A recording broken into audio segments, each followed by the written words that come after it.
All right, so we're looking at the trend of reactivity on the periodic table today, and how to tell if an element is going to be more reactive or less reactive. It depends a little bit on whether we have metals or whether we have non-metals. So kind of the overall definition for this trend is that an element is going to be more reactive the easier it is to gain or lose an electron. So the easier it is to lose an electron for my metals, the higher reactivity it's going to have. The easier it is to gain an electron for my nonmetals, the more reactive it's going to be. That's what we're going to take a look at in a minute when I show you kind of that trend on the periodic table. But we want to look at those valence electrons, right? That's going to tell us when it's easier to lose or gain an electron. So which elements have the least valence electrons and which have the most valence electrons?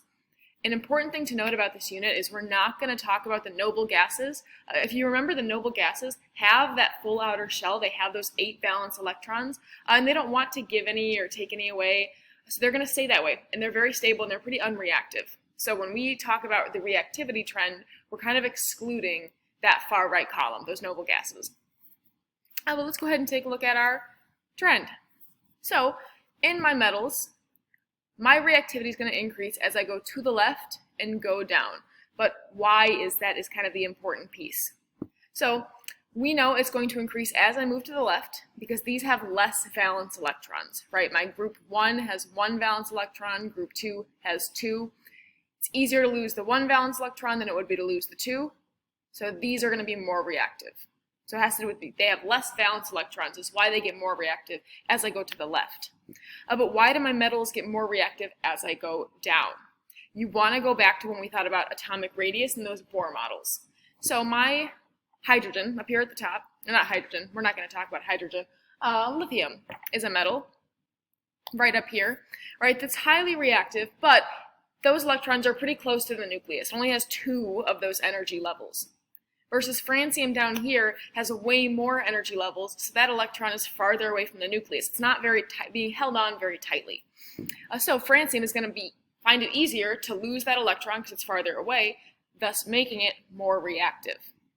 Versus up here, you have things like lithium and potassium. They're closer to the nucleus, so it's a little bit harder to take off that electron, which means it's going to be just a little less reactive. So again, just to summarize my metals, it increases going to the left because there are less valence electrons, and it increases going down because those electrons are farther away from the nucleus, so it's easier to boot them off. My nonmetals, remember we skipped the noble gases, and you can see that column was left blank over here, but my nonmetals are the opposite. So they're going to increase as I go to the right and go up. And the reason for this is to the right because they have more valence electrons, right? 7 or group 17 has 7 valence electrons. They only need to gain 1. Group 16 has 6 valence electrons. They would need to gain 2. So it's going to increase as I go to the right because they have more valence electrons. They have to gain less of them. My reactivity of nonmetals increases as I go up, kind of the opposite of over here, because there are less of those energy levels, right? My electron is way more likely to be kind of snatched up by those elements that are closer to the nucleus. So fluorine only has those 2 energy levels, meaning it's close to the nucleus, so it's going to be really easy for it to pull in that electron. Versus the one at the bottom has, more like 7 energy levels, and it's going to be a little bit of a weaker pull to get that electron to join that outer shell. So, reason it increases for metals and nonmetals has to do with the number of valence electrons. Reason it increases going up and down has to do with the number of energy levels and how close I am to the nucleus. Just to give you kind of an idea, like a visual for some of this, we're going to look at sodium and potassium, which are 2 of my metals, right? Sodium is number 11 and potassium is number 19.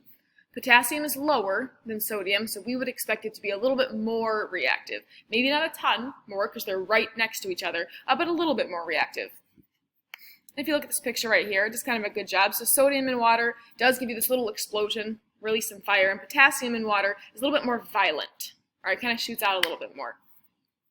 But this is that overall trend. We're going to be practicing ranking these a little bit to kind of get you used to them. And that's all I have for this reactivity video.